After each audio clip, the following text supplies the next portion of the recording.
સુરેન્દ્રનગરમાં hit and રનમાં 3 લોકોના મૃત્યુ થયા છે। ધ્રાંગધ્રા રોડ પર ટ્રક અને બાઇક વચ્ચે અકસ્માત સર્જાયો હતો, જેમાં ટ્રક ચાલક અકસ્માત કરીને ફરાર થઈ ગયો।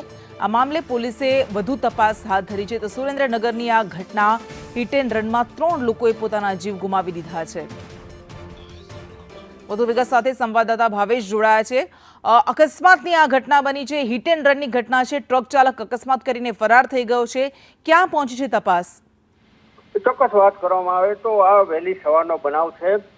પોતે 3 મિત્રો છે, બાઇક લઈને દુધરેજ તરફ જઈ રહ્યા હતા, ત્યારે સામે એક ટ્રક છે આવ્યો હતો અને ટ્રકની સાથે બંનેની જોરદાર છે ટક્કર થઈ હતી। તેમાં ઘટના સ્થળે તે 3 યુવકો છે ગંભીર રીતે ઘવાયા હતા, જેમાં 2નું ઘટના સ્થળે મોત થઈ ગયું હતું, જ્યારે અન્યને સારવાર અર્થે ખસેડવામાં આવ્યો હતો, જ્યાં એનું મોત થઈ ગયું હતું। આમ ટોટલ 3 મિત્રોના મોત છે થઈ ગયા હતા। ઘટનાની જાણ થતાં પોલીસ તેમજ 108ની ટીમ સહિતની ત્યાં ઘટના સ્થળે પહોંચી હતી અને વધુ તપાસ છે હાથ ધરી છે। પરંતુ ટ્રક ચાલક છે એ અકસ્માત સર્જી ફરાર થઈ ગયો છે અને ટ્રકના નંબરના આધારે આ ટ્રક કોની છે, એનું માલિક કોણ છે, એની મુદ્દે પણ પોલીસે વધુ તપાસ છે હાથ ધરી છે। જી આભાર।